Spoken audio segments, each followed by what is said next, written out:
Урматтуу Москва шаарындагы мекендештер, сиздердин көпчүлүгүңүздөр бул жакта үй алуу максатында же үйгө каражат топтоо максатында эмгектенип жүргөнүңүздөрдү билебиз. Андыктан кимде ким үй алууну пландап, бирок каражаты жетпей жаткан болсо, Ансар Груп коммерциялык эмес керектөө кооперативи биздин мекендештер үчүн аз өлчөмдөгү каражат менен үй алып берип жатыптыр. Бул деген сиздер үчүн чоң мүмкүнчүлүк. Мен дагы ушул компаниядан үй алгам, достор. Андыктан башка суроолор болсо төмөндөгү номерлерге жана аккаунттарга байланышыңыздар, сиздерге толук жоопторду беришет. Биздин Ошто, Бишкекте жана башка региондордо филиалдарыбыз бар. Андыктан бардыгыңыздарды Ансар Групптан үй алууга чакырам.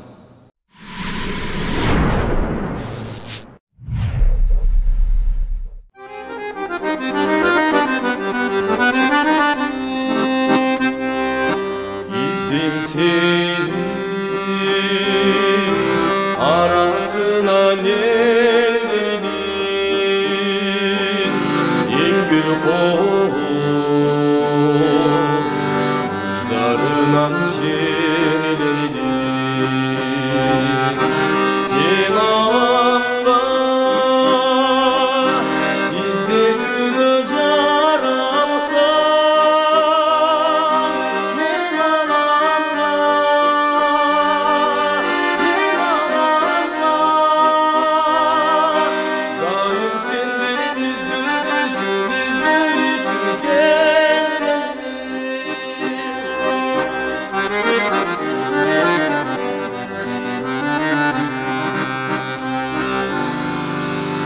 Ассаламу алейкум, Азирет Осмонов YouTube каналынын көрүүчүлөрү, бардыгыңыздарга салам. Кайрадан Москва жергесинен.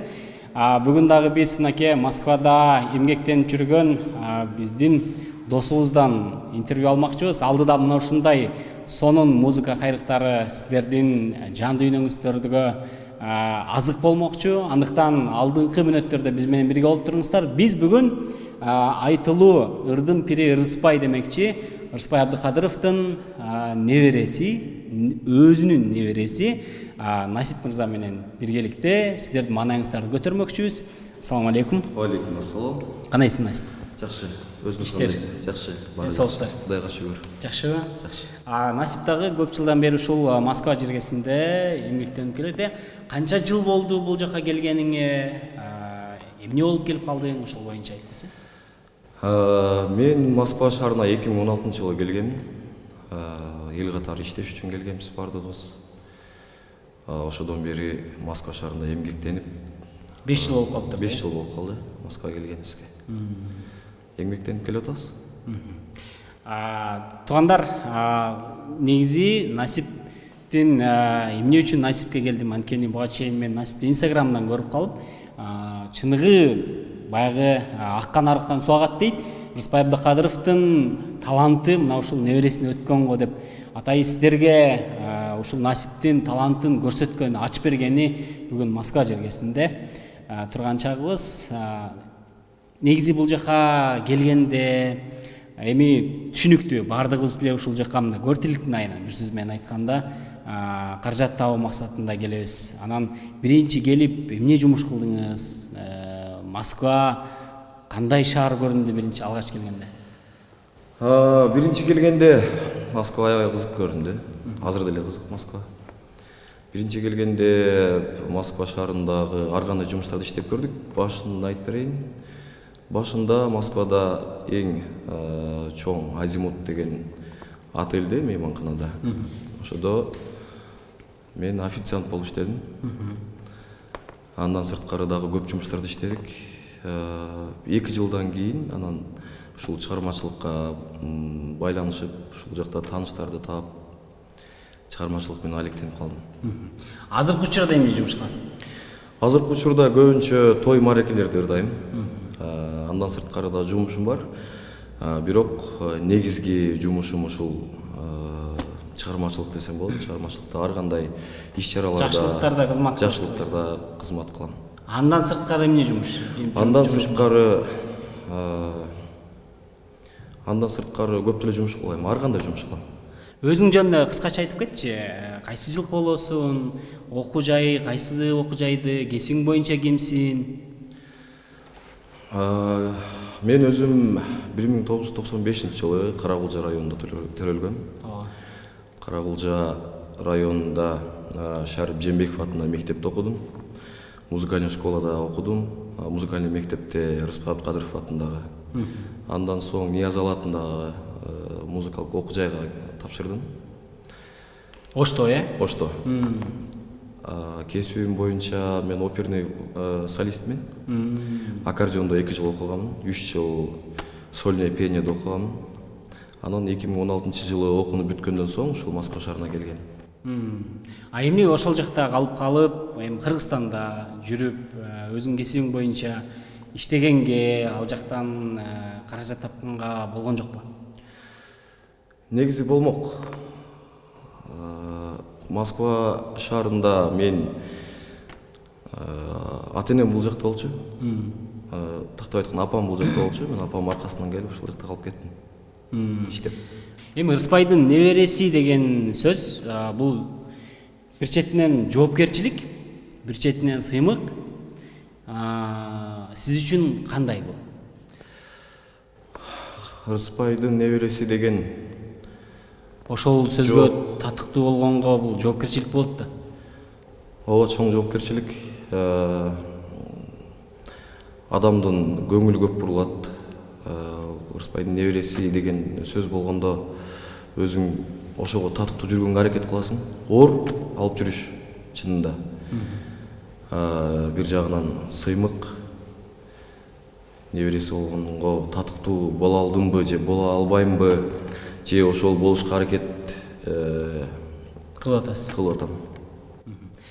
Жардам береби мындай кээ бир жерде Рыспайдын небереси экен деген мындай кандайдыр бир жардамдар болобу? Кээ бир жерде жардам берет. Мисалы, тойлорго ырдап калсаң, Рыспай Абдыкадыровдун небереси дегенде баягы Элдер бар башка жагы. Колдолор көп болуп, ыр укпаган адам деле бир кылчайып карап коет да, чакыргандачы. Ошол жагы көп байкайм. Жакшы, колдолор жакшы. Жакшы. Анда эми Рыспай Абдыкадыров сөз кылып аткандан кийин анын чыгармаларынан бирди аткарбасак болбойт, Мен Таятам Рыспай Абдыкадыровдун Бизе көз деген. Небери бул таятасы болот, Таятасы болот. Түшүнбөй калгандар үчүн. Кайсы кызынын баласы болуп каласыз? Мен 3-чү кызы Гүлжамал Абдыкадырованын улуу баласымын. Апам өзү ошол Таятам төрөлгөн Каракылжага турмушка чыккан, ошол жакта калган. Ошону ырдап берейин да. Кет. Кайсы? Бизе көз дегендерин аткарып берейин.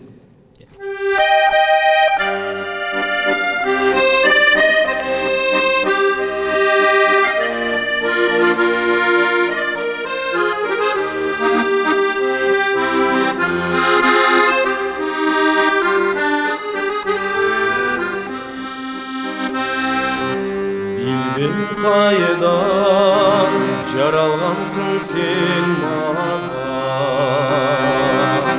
mangayımdan bütkün жалгыз bakırdan.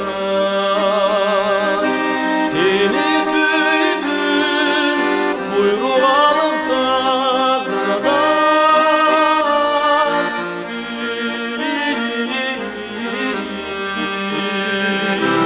Başkalardın mini sanata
Урматтуу Москва шаарындагы мекендештер, эгерде сиздердин тишиңиздерде кандайдыр бир көйгөйлөр болуп, мыкты стоматология таппай аткан болсоңуз, анда Кутман Байкенин командасын сиздерге сунуштайбыз.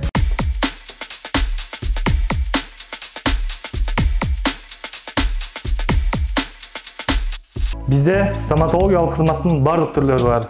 Алар тиш оңдотуу, тиш салдыруу, тиш дарылоо, имплантация жана брекет системалары менен тиштерди түздөө. Эң негизгиси сапаттуу жана ыңгайлуу баада. Андыктан Москвадагы эң мыкты стоматологдорду сиздерге сунуштайм. Бул жака сөз түрдө келиңиздер, адрестерди жана номерлер, аккаунттарды бул жака жазып коем. Чалып байланышып, мен атыман келсеңиздер сөз түрдө скидка кылып беришет. Андыктан келсеңиздер, өкүнбөйсүздөр. Жакшы. Рыспай Абдыкадыровго өзүңдүн эмнеңди окшоштурасың же кандай ойлойсуң негизи? Негизи Рыспай Абдыкадыров Таятама мен өзүм эч нерсем окшоштура албайм. Себеби Таятамды ушундай кайталангыс кылып кылымда бир жаралат деп айтканда, бирок мен үнүм дагы окшошпойт экен, добушум дагы. Анчалык чеберчилик дагы жакшы жете элекмин, бирок аракеттин үстүндөмүн. Эч нерсем окшоштура албайм. Сен өзүңдө обон чыгаруу, эми бул Рыспай Абдыкадыров деген бул чоң улуу композитор болгон. Сенде дагы ушул талант барбы? Өзүң өнөр обон чыгарган, ыр жазган, текст жазган? Мен обон чыгарып калам. Азыр бир 5ке жакын обондорум бар, өзүм чыгарган. Тексттерин бирөө акындар жазып берет, анан обондорун өзүм иштеп чыгам. Азыр интернетте көпчүлүк баягы чоң-чоң ырчылар ырдап аткан Бакырайымбы деген дагы бир чыгармаңызды угуп калдык. Ошол чыгарманы аткарып берсеңиз анда. Макул, аткарып берейин. Бул жакшы чыгарманын сөзүн Акжол Дооронбек уулу деген агабыз жазган. Обонун өзүм чыгаргам, метродо.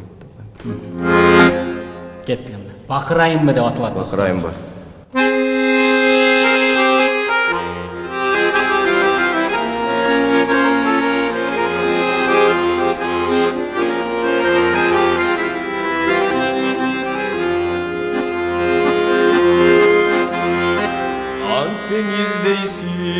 Жашырайынбы, акыйкат сөздөн катылайынбы, күн санап иштен сезимим оттон, күшөсө кантен басылайынбы,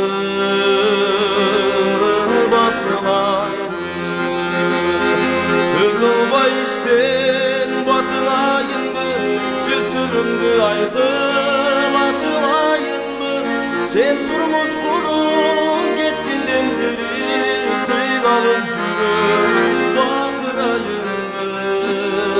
kıynalıp jürüm bakırayım.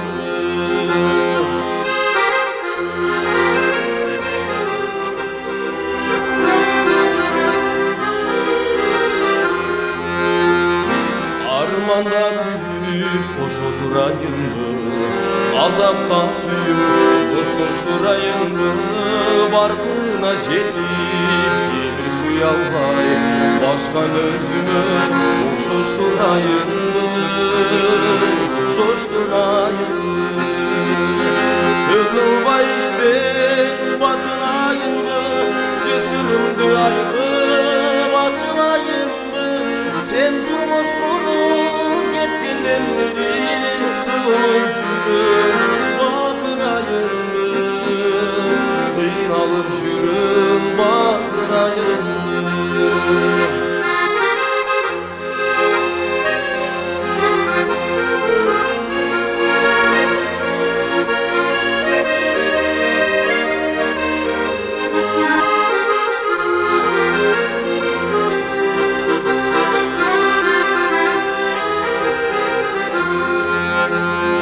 Sızılba işte batınayım mı, cesurumdu ayıp açılayım mı, sen durmuş kurup gittinden beri kıynalıp jürüm bakırayım, kıynalıp jürüm bakırayım, kıynalıp jürüm ay bakırayım. Ай баракелде.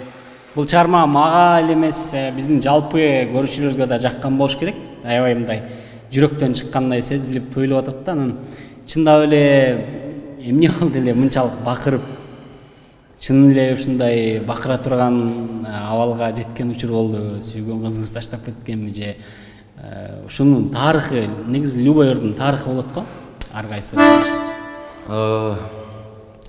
Бул чыгарманын тиешеси мага такыр дал келбейт, себеби бул жөн эле чыгармачылык эргүү. Текст аябай жакшы чыккан, ошондуктан оонду дагы мен атайын отуруп чыгарган эмесмин. Бул ырды өзүм ушул жаттап окуп жүргөн убагымда ушундай бир эргүү келип калганда чыгарганга. Ошондуктан бакырайынбы деп чыгарып койгом ушул ырды. Бирок менин жашоомо дал келбейт бул. Мен жашоомдо эч ким турмушка чыга элек, бакыра элекмин. Бакырбай эле калалы анчалык, Бакырбай калайын. Ырлар да эле бакыралы, анан бирок жашоодо бакырбай эле калалы. Эми сизден азыр биздин көрүүчүлөр дагы бир чыгарма сурап атышат. Анда эмесе келиңиз, дагы бир чыгарма өзүңүзгө жаккан, элге жаккан. Мен бул ырды сөзү менен оонун да өзүм чыгардым эле. Аябай кайгылуу ырларды ырдайм да. Эмнеге? Жан дүйнөмө жакын окшойт ушундай. Муңдуу ырлар. Ошондуктан жакында өзүмдү YouTube каналыма чыгарган бул ырды, бир жума болду. Узактарга качтың неге деген ыр. Сөзү оону мага тандык, ошону бир аткарып берейин, калып алыңыздар көрүүчүлөр үчүн.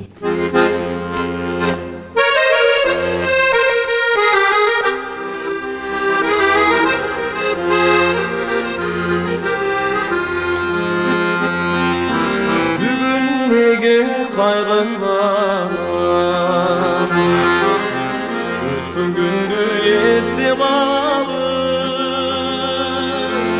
gelbes bolsun nege kettin, can dünömü bülük salıp. Oy, uzaklarga kaçtın nege, benden artık taptın beni, sensiz ömür ötmüşüdü,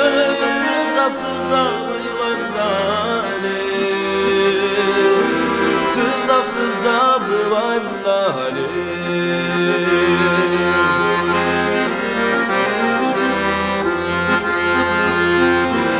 Sezdin beken, tuydun beken,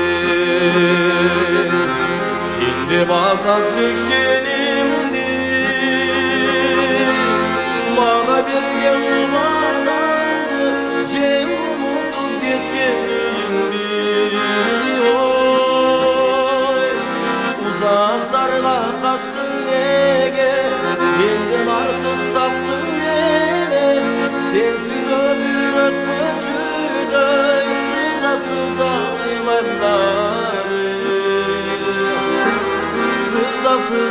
bılayım lale.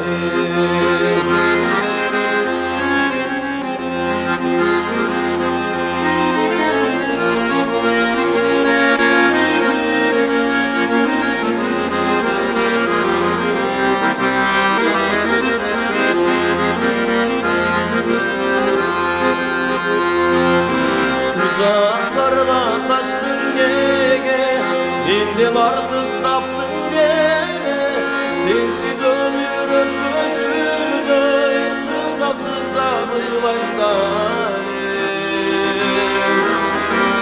Sızdap bılayım lale. Menden artık taptın beni.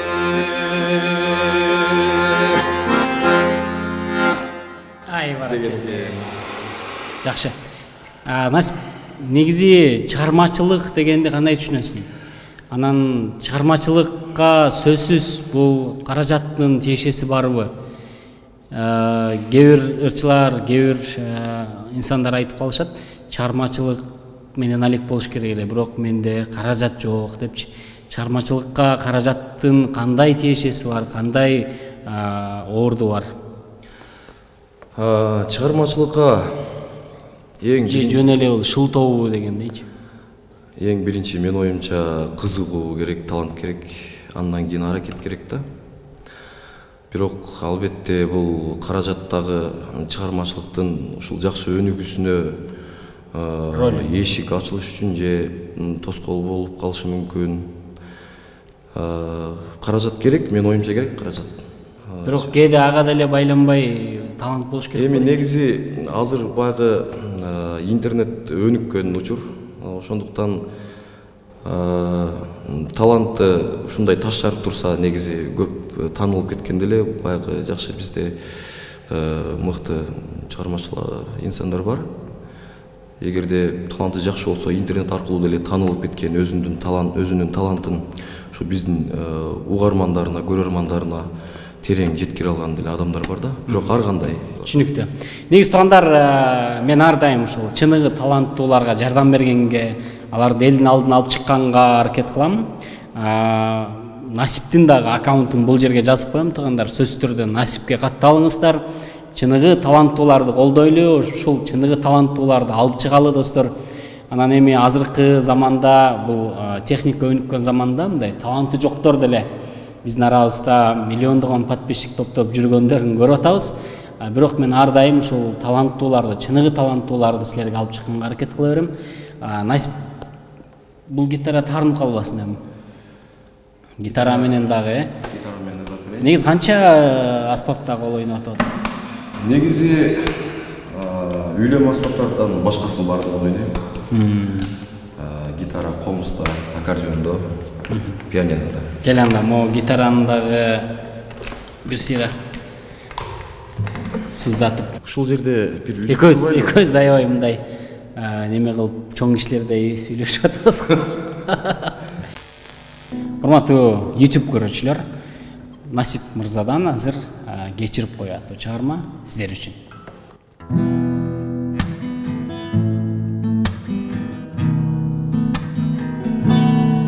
Geçirip koy sezimimde oynadum, süyüp kalıp çaçıradı oylum. Kança yolunu tayın desem da, süyüngü çöp çürögümdü bozkodum. Geçirip koy sadanam, geçirip bir suyu canmaz gayradan.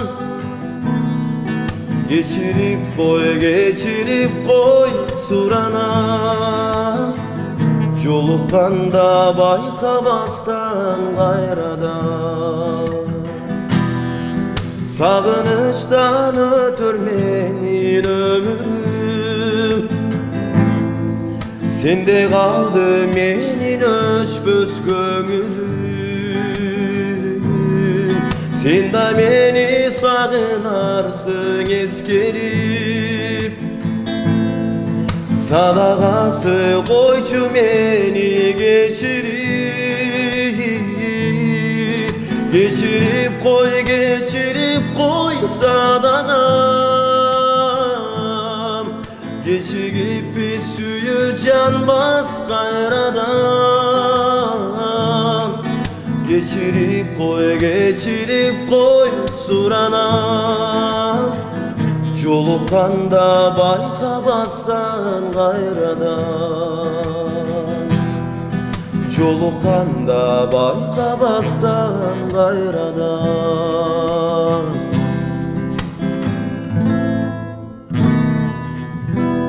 Geçirip koy. Geçirdin deyirсиң. Баракелде. Насип чыныгы таланттуулар биздин мамлекетибизде көп болуш керек да. Анан качан барасың эми биздин өзүбүздүн жерибизге? Качан барып өзүңүн чыгармаларыңды элдерге тартуулап, жаздырып? Негизи ар жылда кетем деп кете албай кала берем да. Ушул быйыл 2021 жылы күздө кетем деген чоң ойлорум бар эле. Ошол ойлорумду, тилектеримди ишке ашырайын деп атам эми. Кандай пландарың бар өзүңүз? Эмне кылайын деп атасың? Эмнени кыялданып атасың? Ушул убакка чейин негизи бардык ойлогондой, Москвадагы бардык биздин мекендештерибиз ойлогондой үй салыш керек,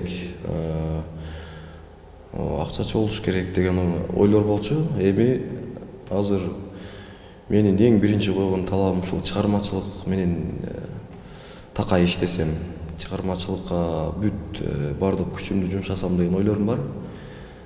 Ушул тилектерим ишке ашып кетсе, бардык көрөрмандарыбызга жакшынакай ырлардан ырдап беребиз да. Жакшы. Эми негизи Москвада мындай жыргал жашоо жок. Эми бардык эле жерде. Каяка барба мамайды көрө деп коет го. Анан ушул Москвадагы кандай кызыктуу окуялар болду бул жака келгенден бери 5 жыл аралыгында? Кандай турмушту баштан кечирдиң? Москвада аябай көп кызыктуу күндөр өтөт, кайгылуу күндөр өтөт. Кээ бир күнү ыйлайсың, кээ бир күнү жыргайсың дегендей да. Бир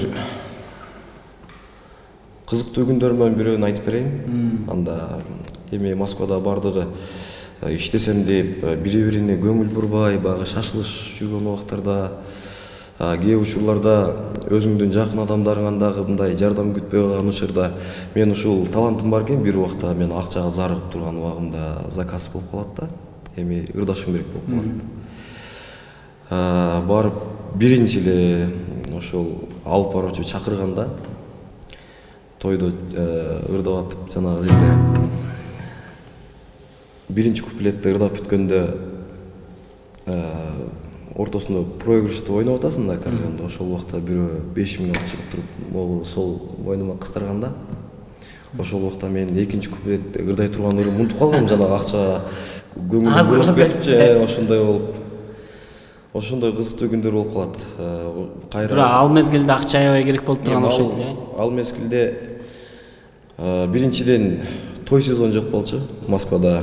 Экинчиден азыркыдай мүмкүнчүлүк жок болчу да. Дагы да болсо ушул гитара менен бир жакшы чыгармаңды аткарып берсең, ошону менен биз дагы акырындап жыйынтыктайбыз. Бекбурбиев агайыбыздын Аселдейм деген чыгармасын аткарып берейин.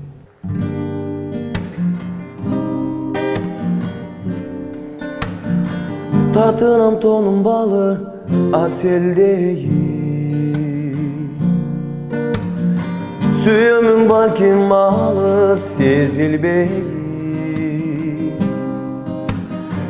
арзумду аягандай туюлармын, ичимден канча сага ezilbeyin, ezilbeyin, ezilbeyin, Aseldeyin. Tobulağı atkanday, alma büçür açkanday, ayga çolpon jakkanday, men seni suyum. Jazdın tağı atkanday, bulbul gülün tapkanday, ayga çolpon jakkanday, men seni suyum.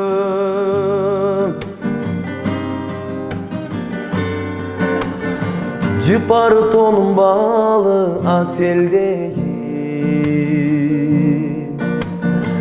İşeni bişen başka yemle değil. Dübölü geri şarkak bolu biz, joğotup takır seni izlebeyin, izlebeyin, izlebeyin, Asel'deyim. Tobulağı atkanday, alma büçür açkanday, ayga çolpon jakkanday, men seni suyum. Jazdın tağı atkanday, bulbul gülün tapkanday, ayga çolpon jakkanday, men seni suyum. Ayga çolpon jakkanday, men seni suyum.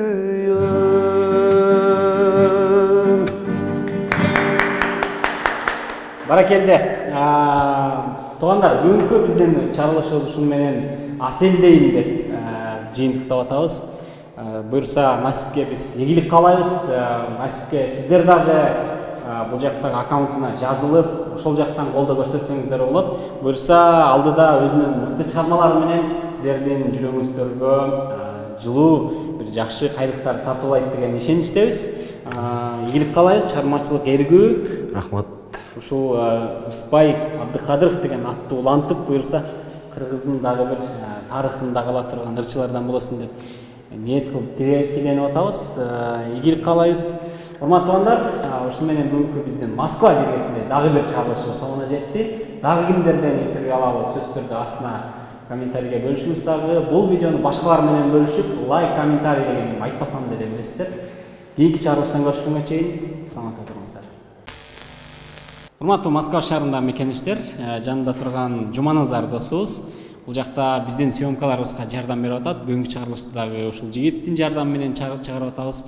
Москвада эгерде кандайдыр бир мааракелер болсо, видео, фото тартыш керек болсо, мына ушул досубузга кайрылыңыздар. Профессионалдуу, сиздерге жага турган видео съемкалар жана фото съемкаларды кылат.